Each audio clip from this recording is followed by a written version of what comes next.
할렐루야, 반갑습니다. 성경 1189장 장별로 알아가는 성경 이야기 진행을 맡고 있는 구재숙 목사입니다. 지난 시간에 이어서 욥기, 시편, 잠언, 전도서, 아가서, 시가서 중에 잠언입니다.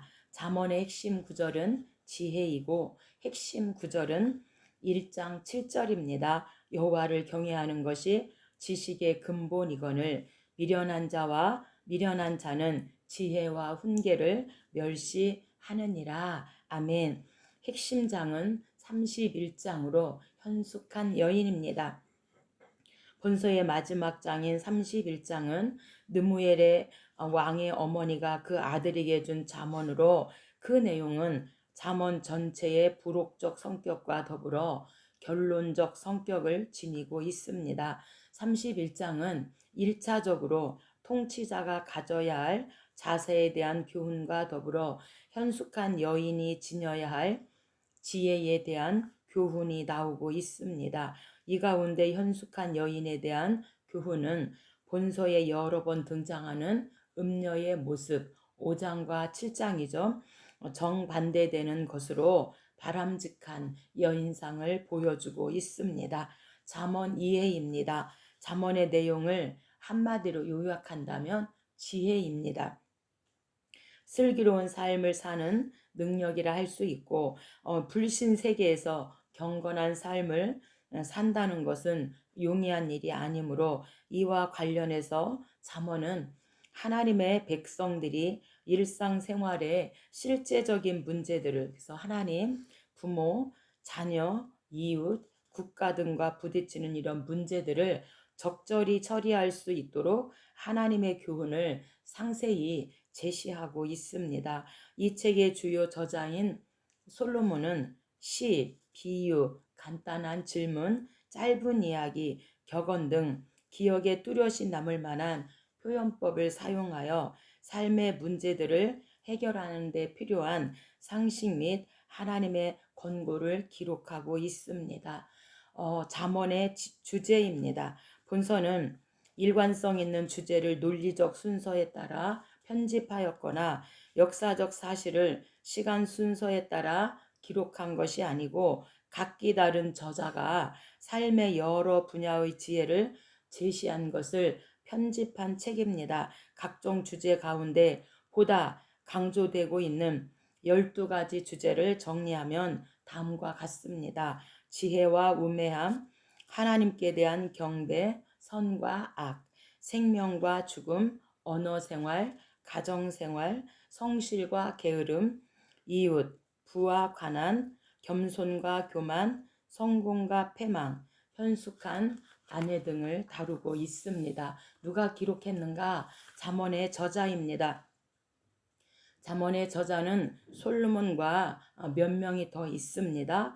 잠언의 대부분은 이스라엘 최고의 지혜자인 솔로몬의 작품입니다. 본서에서도 이를 분명히 밝히고 있는데 1장 1절과 10장 1절, 25장 1절에서 말씀하고 있습니다. 열왕기상 4장 32절에 의하면 솔로몬은 재위 당시 3천 잠언과 1005편의 노래를 지었다고 합니다. 그중 800편의 잠언이 이 잠언에 기록되어 있습니다. 특별히 25장에서 29장까지는 후대의 히스기야의 서기관들에 의해 편집된 그런 부분이고요. 30장은 지혜의 아들의 작품이고 31장은 왕이자 지혜자인 느무엘의 어머니의 작품입니다. 기록 연대입니다. 언제 기록했는가? BC 970년에서 930년경 잠언의 대부분이 솔로몬의 작품인 만큼 잠언의 기록 연대는 솔로몬의 재위 기간 중으로 보고 있습니다. 다만 전도서가 솔로몬의 말년 작품이라면 잠언은 한창 전성기 때의 작품으로 보고 있습니다. 한편 25장에서 29장 부분은 솔로몬 이후 240년 후인 히스기야 왕 BC 728년에서 687년경 때에 서기관들에 의해 한때 모아져서 편집되어진 것으로 그렇게 보고 있습니다. 기록 목적입니다. 왜 기록했는가? 기록 목적은 본서의 머리말 1장 1절로 7절에 잘 표현되어 있습니다. 지혜와 명철의 교훈으로 어리석은 자에게 슬기로운 삶을, 젊은 자에게 지식과 근신의 삶을 살도록 인도하기 위해서 기록하였고, 또한 잠언과 비유의 말을 통해 지혜 있는 자에게 보다 풍부한 학식을 제공하기 위해서 기록하였고, 지혜의 근본을 올바로 깨우쳐 여호와 경외하는 신앙의 삶을 살도록 인도하기 위해서 기록하였습니다. 잠언에서 어떻게 그리스도를 볼 수 있는가? 잠언 8장에서 지혜가 온전한 인격을 갖춘 형태로 나타나는데, 그는 신적이며 영적의 생명 근원이며 자기를 받아들이는 모든 자에게 유익이 되고, 이 지혜는 그리스도 안에서 성육신 하였다, 이렇게 우리가 보고 있습니다. 잠언은 히브리 이름으로 솔로몬의 잠언이었는데, 여기서 잠언은 다스리다를 뜻하고 있습니다.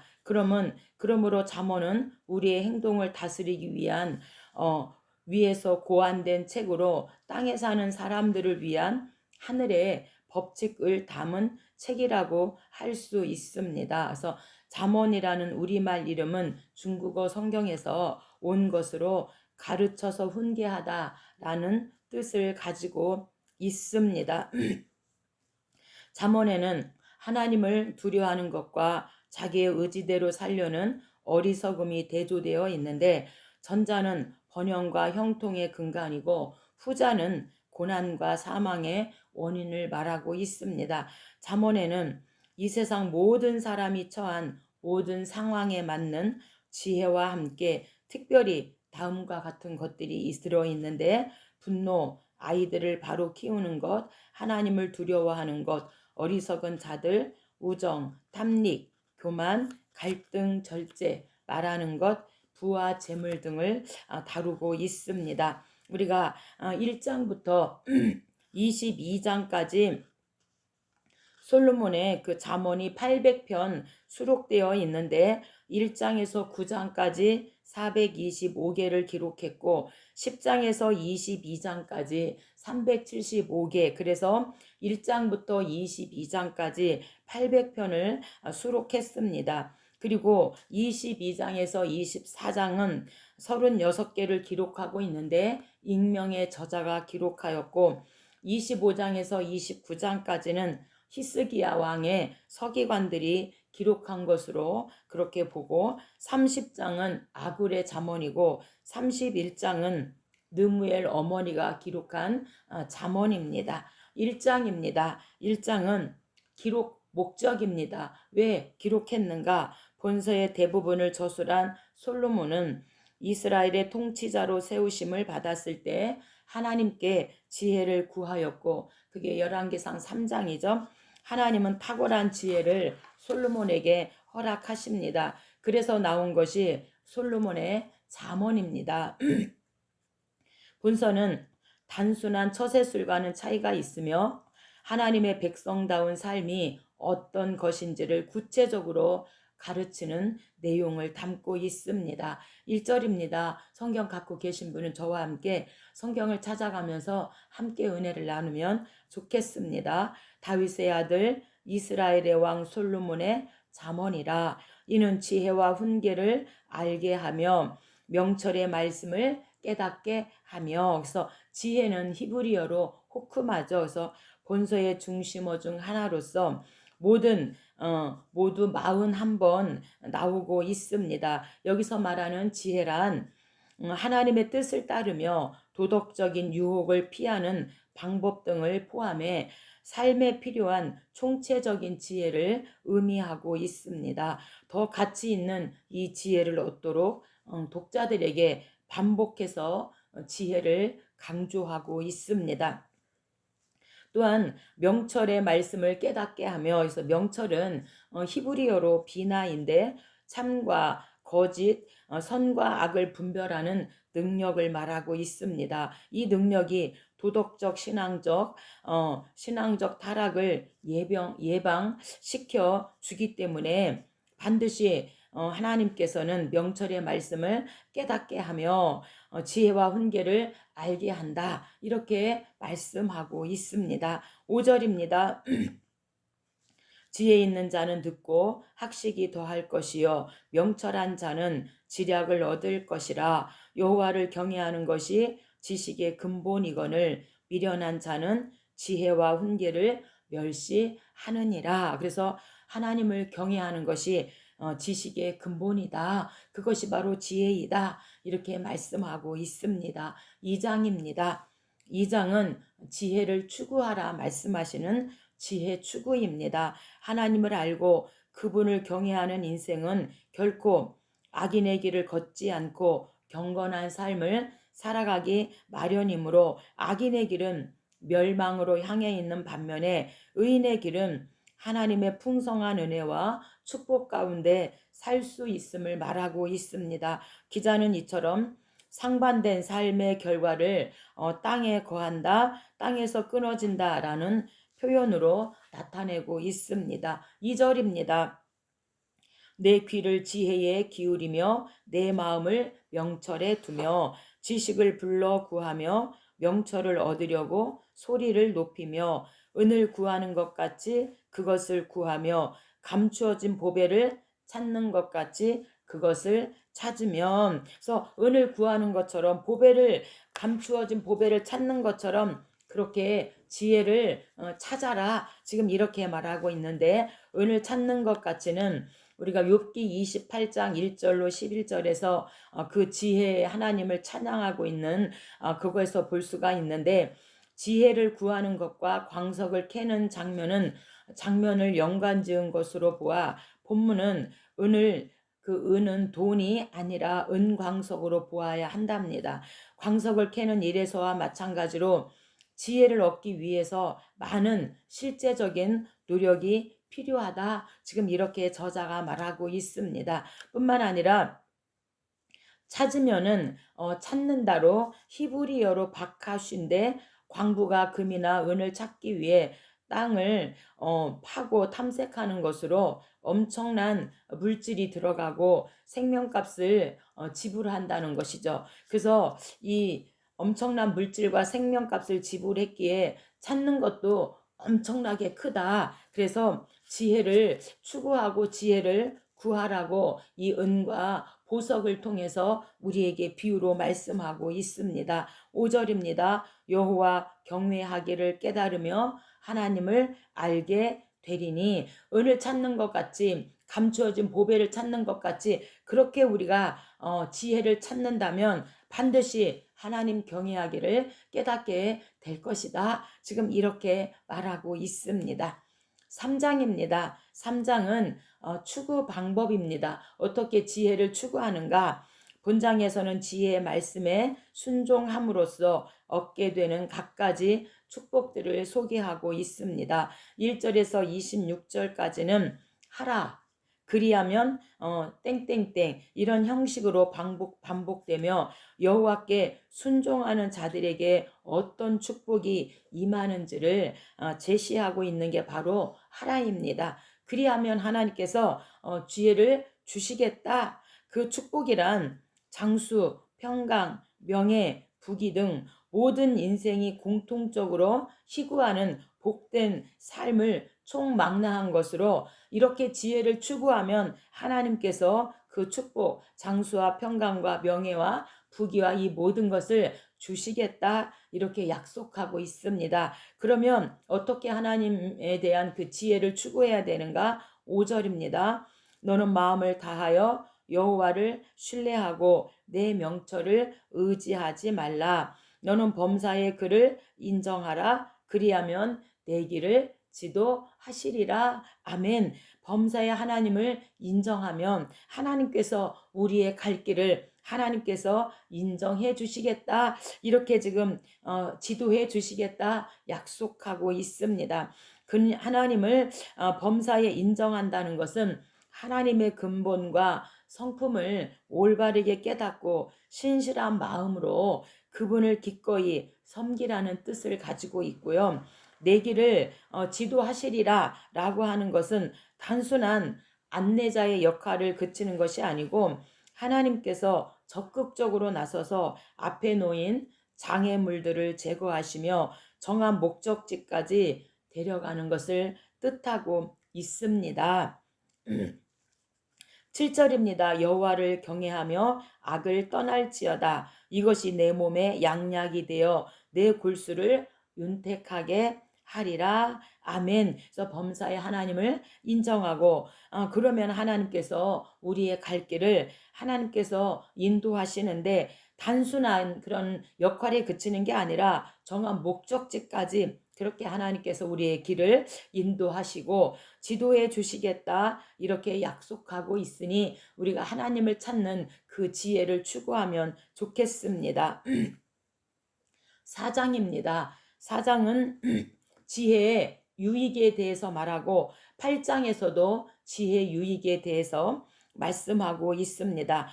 기자는 자신도 아버지에게서 훈계를 받은 그런 사실을 상기시키면서 자기 아들들에게 동일한 훈계를 베풀고 있는 지혜 유익입니다. 특히 10절 이하는 지혜로운 길과 악한 길 그리고 각각의 길을 걸어간 지혜의 길과 악한 길을 걸어간 그 결과를 대조시킴으로써 반드시 지혜로운 길을 택해야 함을 강조하고 있습니다. 또한 20절에서 27절은 온 몸과 마음을 다해 지혜로운 훈계를 따를 것을 권면하고 있습니다. 6절입니다. 지혜를 버리지 말라. 그가 너를 보호하리라. 그를 사랑하라. 그가 너를 지키시리라. 그래서 지혜이신 하나님을 버리지 말아라. 그 하나님께서 너를 보호하리라. 그 지혜의 하나님을 사랑하라. 그 하나님이 너를 지켜 주실 거다. 지금 이렇게 솔로몬은 말하고 있습니다. 7절입니다. 지혜가 제일이니 지혜를 얻으라. 그가 너를 높이 들리라. 만일 그를 품으면 그가 너를 영화롭게 하리라. 그를 높이라. 그리하면 그가 너를 높이 들리라. 만일 그를 품으면 그가 너를 영화롭게 하리라. 그가 아름다운 관을 내 머리에 두겠고 영화로운 면류관을 내게 주리라 하셨느니라. 그래서 지혜를 버리지 말아라. 지혜이신 하나님을 가까이 하고 그 지혜이신 하나님이 최고다. 그 하나님이신 지혜이신 하나님을 얻고 그 하나님을 높여라. 그러면 그 하나님께서 저와 여러분을 높여 주시겠다. 그리고 하나님을 품으면 또한 영화롭게 해주시겠다.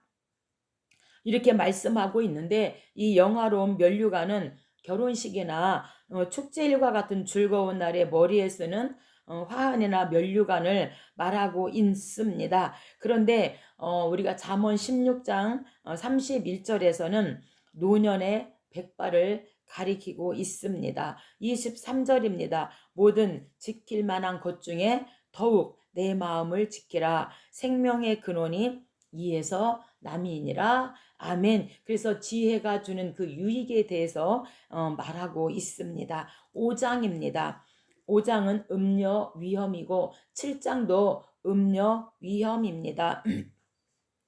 음녀를 주의하여 멀리하고 젊어서 취한 아내를 즐거워하라는 교훈으로 일단 음행에 빠지면 엄청난 대가를 치러야 한다라고 말하고 있습니다. 존영과 재물을 상실하고 생명이 단축되며 육체가 쇠약해질 것이다. 더욱이 이 음행은 하나님이 엄격히 금하는 것뿐만 아니라 곧 자기 영혼에 중한 상처를 입히는 것이기 때문에 음녀의 위험함을 지금 5장과 7장에서 말씀하고 있습니다. 3절입니다. 대저 음녀의 입술은 꿀을 떨어뜨리며 그의 입은 기름보다 미끄러우나. 그래서 입술은 꿀을 떨어뜨리면은 어떤 학자들은 입맞춤에 대한 묘사로 설명하기도 하지만 이 문맥상 달콤하게 들리는 그 유혹의 속삭임에 대한 비유로 보는 것이 더 무난한 것이죠. 그래서 정말로 이 음녀의 위험은 우리 모두가 정말 너무도 잘 알고 있는데, 그래서 얼마나 위험한지를 지금 말하고 있습니다. 4절입니다. 나중은 쑥같이 쓰고 두 날 가진 칼같이 날카로우며, 처음에는 정말 꿀을 떨어뜨린 것 같고 그의 입은 기름보다 미끄럽지만 나중에는 어떻게 되는가? 쑥같이 쓰고 두 날 가진 칼같이 날카로우니 음녀를 조심해라. 그래서 음녀의 위험에 대해서 계속해서 말하고 있는 거죠. 그의 발은 사지로 내려가며 그의 걸음은 스올로 나아가나니, 결국에는 이 음녀를 가까이 하면 음부에 떨어질 수밖에 없다. 지금 이렇게 위험에 대해서 말씀하고 있습니다. 6장입니다. 보증 서지 말아라. 보증과 게으름에 대해서 말씀하고 있습니다. 본장은 일상생활에서 쉽게 빠질 수 있는 갖가지 어리석은 일들을 경계시키는 내용으로 1절에서 5절은 신실하지 못한 이웃을 위해 함부로 채무, 보증을 서지 말라는 경고입니다. 12절에서 19절은 여호와께서 미워하시는 악한 자의 특성과 그들의 비참한 종국을 설명하고, 20절 이하에서는 다시 음행을 경고하는 내용이 전개되고 있습니다. 1절입니다. 내 아들아, 내가 만일 이웃을 위하여 담보하며 타인을 위하여 보증하였으면 내 입의 말로 내가 얽혔으며 내 입의 말로 인하여 잡히게 되느니라. 그래서 보증 서지 말아라. 지금 이렇게 담보하지 말아라. 나중에 잘못되면 어떻게 되는가? 5절입니다. 노루가 사냥꾼의 손에서 벗어나는 것 같이, 새가 그물 치는 자의 손에서 벗어나는 것 같이 스스로 구원하라. 그래서 노루가 사냥꾼의 손에서 벗어나는 것이 얼마나 어렵습니까? 새가 그물 치는 자의 손에서 벗어나려면 정말 만에 하나 천에 하나 되겠죠. 스스로 구원할 수밖에 없으니 보증 서지 말아라. 이렇게 지금 경험되어진 일을 말하고 있습니다. 6절입니다. 게으름이죠. 게으른 자여 개미에게 가서 그가 하는 것을 보고 지혜를 얻으라. 개미는 두령도 없고 감독자도 없고 통치자도 없으되 먹을 것을 여름 동안에 예비하며 추수 때에 양식을 모으느니라. 그래서 게으름 중에 가장 무서운 게으름은 영적 게으름이 가장 무섭습니다. 그래서 영적으로 게으르면 내일은 없습니다. 그래서 우리가 항상 하나님 말씀을 가까이 하고 하나님을 찬양하고 정말 전도하고 하나님이 기뻐하는 그런 삶을 우리가 살았으면 좋겠습니다. 우리가 한번 나태에 빠지게 되어지면 계속해서 우리가 뒤로 물러가고 사단 마귀는 계속해서 하지 말라고 우리의 귀에 속살거리는데, 그 속살거림에 빠지지 않고 정말로 우리가 주와 복음 위에서 전진하고 또 전진하면 좋겠습니다. 7장입니다. 7장도 음녀 위험입니다. 5장과 7장이 음녀 위험입니다. 기자는 음녀의 유혹에 대한 경계에 앞서 서론적으로 부모의 교훈을 따라 지혜롭게 처신할 것을 당부하고 있습니다. 그리고 나서 어리석은 소년이 음녀의 유혹에 빠지는 장면을 묘사하고 있습니다. 이 장면에서 드러나는 음녀는 사람을 호리는 성적 매력을 지니고 있으며 음행에 대해 아무런 수치심을 느끼지 않고 오히려 즐기고 있다는 거예요. 그래서 우리가 쉽게 5장과 7장을 이렇게 논다면 우리가 음녀를 가까이 하면 목이 땡강 이렇게 잘릴 수도 있다. 그러니 음녀를 가까이 하면 안 된다. 음녀를 가까이 하면 목이 땡강 잘린다. 지금 이렇게 이건 저의 말입니다. 그 정도로 음녀는 위험하니 가까이 하지 말아라. 이렇게 5장과 7장에서 아들들에게 부탁하고 있습니다. 21절입니다. 여러 가지 고운 말로 유혹하며 입술에 호리는 말로 꿰물어 젊은이가 곧 그를 따랐으니 소가 도수장으로 가는 것 같고 미련한 자가 벌을 받으려고 쇠사슬에 매이려 가는 것과 같도다. 소가 도수장으로 정말 그렇게 안 가려고 막 이렇게 끌려가는 것과 같다. 23절 필경은 화살이 그 간을 뚫게 되리라. 새가 빨리 그물로 들어가되 그의 생명을 잃어버릴 줄 알지 못함과 같으니라. 이 정도로 이 음료는 사람을 호리는 그런 성적 매력을 지니고 있고 음행에 대해서 이 음료들은 아무런 수치심을 느끼지 않고 있는데 그래서 여러 가지 고운 말로 호리는데 거기에 넘어가면 절대 안 된다. 그래서 내 말을 듣는다는 것은 7장 24절로 27절에 말씀하고 있는데 솔로몬은 음녀의 위험에서 벗어날 수 있는 세 가지 그 방어책을 소개하고 있는데 첫째는 동요되지 않도록 마음을 지켜라. 두 번째는 음녀에게서 멀리 떨어져라. 세 번째는 음녀를 보기 전에 사망에 이르는 음행의 결과를 보고 피하라. 이렇게 세 가지를 들어서 마음을 지켜라. 멀리 떨어져라.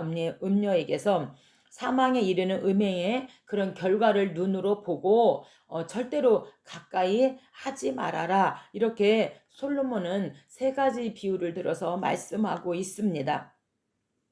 8장입니다. 8장은 지혜 유익으로 4장과 8장이 지혜 유익입니다. 본장에서 의인화된 지혜가 다시 등장하고 있습니다. 그는 사람들이 많이 모이는 도처에 서서 소리 높여 부르짖습니다. 또한 그는 자신을 얻는 것이 금은 보화를 얻는 것보다 나으므로 자기를 찾기 위해 전심전력할 것을 촉구하고 있는 지혜가 주는 유익입니다. 17절입니다. 나를 그래서 1차적인 의미는 그 나가 지혜이고요. 2차적인 의미는 지혜 대신 하나님을 말씀하고 있습니다. 그래서 나를 사랑하는 자들이 그러니까 하나님을 지혜 대신 하나님을 찾는 자들이 나의 사랑을 입으며 나를 간절히 찾는 자가 나를 만날 것이라. 부귀가 내게 있고 부귀가 하나님께 있고 장구한 재물과 공의도 지혜이신 하나님께 있다. 공의도 그러하니라. 내 열매는 지혜 열매는 금이나 정금보다 나으며 내 소득은 순은보다 나으니라. 이는 나를 사랑하는 자가 재물을 얻어서 그 곳간이 채우게 하려 함이니라. 그래서 지혜 대신 하나님을 가까이 해라. 그 하나님이 우리에게 금이나 정금보다 소득은 수는보다도 지혜의 하나님을 가까이 하는 것이 더 훨씬 유익이다. 훨씬 좋다. 하나님께서 그 재물을 얻어서 곳간에 채우게 하도록 하시겠다. 그러니 지혜이신 하나님을 가까이 하라고 하나님이 주는 유익에 대해서 4장과 8장에서 말씀하고 있으니 오늘 저와 여러분이 지혜이신 하나님을 가까이 하면 좋겠습니다. 9장입니다. 9장은 책망과 지혜를 말하고 있습니다. 그래서 1장부터 9장까지 잠언 솔로몬의 그 잠언이 425개를 기록하고 있습니다. 기자는 지혜의 초청과 미련한 계집의 초청을 대조시키며 각 초청에 응한 결과가 판이함을 보여주고 있습니다. 지혜의 초청에 응한 자는 여호와를 경외하는 자로서 더욱 지혜로워지고 설령 책망을 받더라도 이를 달게 받아들여 자신의 잘못된 부분을 과감히 고쳐나가는 자가 지혜로운 자라고 말하고 있고 반면에 지혜를 미워하는 자들은 지혜로운 책망을 무시하고 거부하게 된다. 지금 이렇게 말하고 있습니다. 7절입니다. 거만한 자를 징계하는 자는 도리어 능욕을 받고 악인을 책망하는 자는 도리어 흠이 잡히느니라. 그래서 능욕을 받는다는 것은 약점을 잡힌다는 뜻입니다. 그래서 거만한 자를 징계하지 말아라. 그들은 우리가 징계하여도 그 지혜를 받지 않고 오히려 그로 인하여 능욕을 받게 되어진다. 8절입니다. 거만한 자를 책망하지 말라. 그가 너를 미워할까 두려우니라. 지혜 있는 자를 책망하라. 그가 너를 사랑하리라. 아멘. 지혜 있는 자는 책망하면 그것을 아멘으로 받고 달게 받고 고치지만 거만한 자를 책망하면 도리어 능욕을 받게 되어지고 도리어 흠이 잡히게 된다. 이렇게 말하고 있습니다. 그래서 참 우리가 조심스럽죠. 그래서 책망보다는 은혜와 감동을 주어라, 이렇게 말하고 있습니다. 10장입니다. 10장은 의인의 입과 악인의 입입니다. 그래서 의인의 입은 생명샘이지만 악인의 입은 독이 충만하다, 이렇게 10장에서 말씀하고 있습니다. 우리가 1장부터 9장까지는 솔로몬의 잠언이 425개를 기록했고, 오늘 10장부터 22장까지는 솔로몬의 잠언을 375개를 기록했습니다. 그래서 1장부터 22장까지가 총 솔로몬의 잠언을 800편을 수록한 것을 말씀해 주고 있습니다. 10장부터 22장까지는 소위 솔로몬의 제2의 잠언집으로서 15장까지 1장에서 9장에 이어서 의인과 악인을 대조시키고 있으며, 이 부분에 속한 대부분의 구절들은 반의 그 대구법 형태로 말씀하고 있습니다. 본문의 특징을 언급하자면 두 가지인데, 의인과 악인의 대조가 두드러지고 언어를 통해 초래되는 상반된 결과들을 강조하고 있습니다. 11절입니다. 의인의 입은 생명의 샘이라도 악인의 입은 독을 머금었느니라. 그래서 생명의 샘은 생명을 주는 지혜의 근원을 말하고 있는데, 바로 의인의 입이 생명의 샘이고, 의인의 입은 그 생명을 주는 지혜의 근원이신 하나님을 말하게 된다. 이렇게 지금 말하고 있죠. 31절입니다. 의인의 입은 지혜를 내어도 패역한 혀는 배임을 당할 것이니라. 의인의 입술은 기쁘게 할 것을 알거늘 악인의 입은 패역을 말하느니라. 아멘. 그래서 의인의 입술은 기쁘게 할 것을 알고 의인의 입은 생명샘이고 지혜를 낸다. 그러니 우리가 하나님을 사랑하는 자들과 함께하면 좋겠고요. 악인의 입은 패역을 말한다. 근데 항상 언어가 긍정적으로 믿음의 말을 하는 사람이 있는가 하면, 우리가 그리스도 안에서도 언제나 이 부정적인 말을 하는 분들이 계시잖아요. 근데 우리가 오늘 의인의 입술로 생명의 샘으로 생명을 주는 지혜의 근원이신 그 하나님을 우리가 찬양하는 그런 우리의 복된 입이 되었으면 좋겠습니다. 11장입니다. 11장은 구제입니다. 일상적인 생활 가운데서 경건과 지혜가 잘 발휘됨으로써 복된 공동체를 이룩해야 할 것을 가르치고 있습니다. 어떤 공동체에 의롭고 정직한 사람들이 많이 있으면 그 공동체는 발전하고 평안과 기쁨으로 가득하게 됩니다. 그러나 반면에 악하고 부정적인 사람들이 많으면 그 공동체는 쇠퇴하고 불만이 팽배해지게 되어지기 때문에 하나님께서 이제 구제에 대해서 말씀하고 있습니다. 24절입니다. 흩어 구제하여도 더 구하게 되는 일이 있나니 과도히 아껴도 가난하게 될 뿐이니라. 그래서 과도히 아낀다는 것은 집착하여 물고 늘어지는 것을 말하고 있습니다. 구제를 좋아하는 자는 풍족하여질 것이요 남을 윤택하게 하는 자는 자기도 윤택하여 지리라. 이렇게 말하고 있으니 구제에 대해서 솔로몬은 말하고 있습니다. 이 12장입니다. 아내의 중요에 대해서 말씀하고 있는 12장입니다.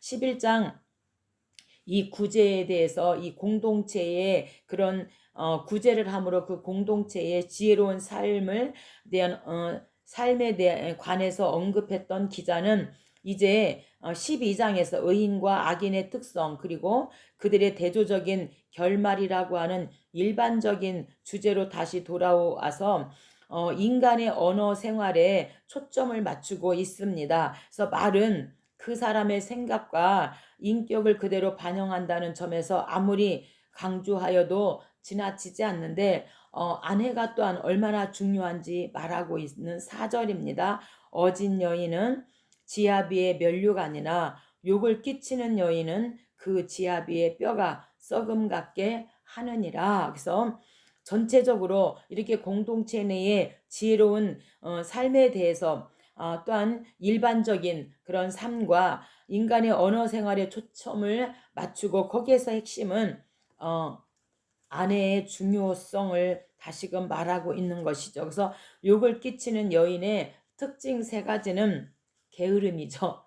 그리고 정숙하지 못한 것이고 심한 낭비법을 우리가 생각해 볼 수 있는데 우리가 정말 어진 지아비의 면류관이 되었으면 좋겠습니다. 13장입니다. 사귐에 대해서 말하고 있는 사귐 중요입니다. 본장에서 가장 초점을 맞추는 부분은 바로 듣는 자세로 하나님의 말씀과 지혜의 권면 그리고 부모의 훈계 등이 모두 경청해야 될 대상이라고 말씀하고 있습니다. 지혜로운 자는 지혜의 권면을 겸손하게 받아들여 성숙한 인격체로 자라가지만 우둔한 자는 그러한 권면을 듣는 것 자체를 거부하고 자기 멋대로 방탕하게 살아가고 있습니다. 그래서 얼마나 내가 지혜로운 자를 사귈 것이냐, 우둔하고 미련한 자를 친구로 삼을 것이냐, 굉장히 사귐이 중요하다. 이렇게 말씀하고 있는 13장입니다. 3절입니다. 입을 지키는 자는 자기의 생명을 보존하나 입술을 크게 벌리는 자에게는 멸망이 오느니라. 그래서 입술을 크게 벌리는 자는 무절제하게 어리석은 말을 함부로 내뱉는 사람을 가리키고 있습니다. 그래서 걸러서 듣고 걸러서 말을 해야 되는데 그냥 듣는 순간 말을 하다 보면 무절제하게 그렇게 문제들이 생기게 되어지죠. 14절입니다. 지혜 있는 자의 교훈은 생명의 샘이니 사망의 그물에서 벗어나게 하느니라. 아멘. 그래서 사망의 그물은요, 사냥꾼이 짐승을 잡기 위해 쳐놓은 그런 그물처럼 사람들이 그 어리석음과 악행이 죽음을 초래할 수 있는 함정이 됨을 의미하고 있습니다. 지혜로운 자와 동행하면 지혜를 얻고 미련한 자와 사귀면 해를 받느니라. 그래서 사귐이 얼마나 중요한지여서 우리의 자녀들이 친구 따라 강남 간다고 좋은 친구, 좋은 선생님, 좋은 이웃 만나야 우리의 자녀가 올바른 길을 갈 수 있고 정말 우리 하나님, 좋으신 하나님, 참 좋으신 우리 하나님을 만나야 우리의 자녀들이 올바른 길을 갈 수 있습니다. 14장입니다. 14장은 성냄입니다. 지혜로운 자와 미련한 자, 정직한 자와 패역한 자, 거만한 자와 명철한 자, 악한 자와 정직한 자, 악인과 의인, 노하기를 더디하는 자와 마음이 조급한 자를 대조시켜서 하나님과 이웃에게 인정받는 올바른 삶이 무엇인가를 상세하게 가르치는 내용이 바로 14장입니다. 17절입니다. 노하기를 속히 하는 자는 어리석은 일을 행하고 악한 계교를 꾀하는 자는 미움을 받느니라. 그래서 노하기를 속히 하는 자, 성을 내는 자는 어리석은 일을 행한다. 악한 계교를 꾀하는 자는 미움을 받게 될 것이다. 그래서 노하기를 속히 하지 말아라. 지금 이렇게 대조시켜서 우리에게 말씀하고 있습니다. 15장입니다. 15장은 유순한 대답입니다. 본장에서는 말의 중요성에 대해서 강조하고 있는 특히 1절에서 7절은 언어 기능의 적극적 측면 그리고 말을 통해 베풀 수 있는 큰 유익에 대해서 설명하고 있습니다. 말 한마디 잘못하는 바람에 큰 불화를 일으키는가 하면 한마디 지혜로운 조언으로 인해 큰 위기를 넘길 수도 있는 것이기 때문에 유순한 대답의 그 필요성을 말하고 있습니다. 1절입니다. 유순한 대답은 분노를 쉬게 하여도 과격한 말은 노를 격동하느니라. 그래서 유순한 대답은요, 소화기 역할, 진정제 역할을 한다는 거죠. 그래서 불이 났을 때 소화기로 불을 끄는 것처럼 그렇게 유순한 대답은 분노를 쉬게 한다. 또한 과격한 말은요, 불에다가 석유를 붓는 거와 같다. 그래서 우리의 혐한 온순에도 정말 50%는 인생에서 승리할 수 있는데, 우리가 참 생각하는 것과 실제도 눈으로 보게 되어지면 우리가 그러지 말아야지 하다가도 눈으로 보면 우리의 또 정말 이 유순한 대답이 아니라 과격한 말이 나갈 때가 참 많이 있는데, 그런 것을 알기에 유순한 대답은 분노를 쉬게 하니, 과격한 말은 노를 격동하니 항상 유순한 대답을 하도록 그렇게 우리에게 노력하라고, 훈련하라고 오늘 잠언을 통해서 말씀하고 있습니다. 16장입니다. 16장은 일의 결정을 하시는 분이 하나님이시다. 결정자 하나님입니다. 본장에는 어떤 일을 도모할 때 필히 명심해야 될 지침들이 가득한데, 그중 가장 핵심적인 지침은 모든 행사를 여호와 하나님께 맡기라고 하는 것입니다. 왜냐하면 인간의 생사화복을 주관하시는 하나님을 의지할 때 만사형통의 복이 주어지기 때문에, 그 결정자 모든 행사를 여호와께 맡겨라, 이렇게 지금 말씀하고 있습니다. 이와 달리 여호와의 지침을 무시하는 자는 결국에는 패망에 이르게 될 것이다. 그래서 모든 행사를 하나님께 맡겨라. 1절입니다. 마음의 경영은 사람에게 있어도 말의 응답은 여호와께로부터 나오느니라. 아멘. 그래서 우리가 정말 마음의 경영을 우리가 한다 할지라도 그 응답은 오직 결정하시는 분은 하나님이시다. 사람의 행위가 자기 보기에는 모두 깨끗하여도 여호와는 심령을 감찰하시느니라. 아멘. 그래서 하나님은 사람의 그 마음과 그 동기를 아시고 우리의 심령을 감찰하신다, 이렇게 말합니다. 따라서 그는 겉으로 나타나는 그 행위에 근거하여 사람을 판단하진 않고 우리의 심령을 감찰하시는 분이시다, 이렇게 말씀합니다. 3절입니다. 너희 행사를 여호와께 맡기라. 내가 경영하는 것이 이루어지리라. 사람이 마음으로 자기의 길을 계획할지라도 그의 걸음을 인도하시는 이는 여호와시니라. 제비는 사람이 뽑으나 모든 일을 작정하기는 여호와께 있느니라. 그래서 모든 행사를 하나님께, 지혜이신 하나님께 맡겨라, 이렇게 지금 이 잠언의 이 솔로몬은 우리들에게, 자녀들에게 지금 말씀하고 있습니다. 그래서 하나님께 맡길 때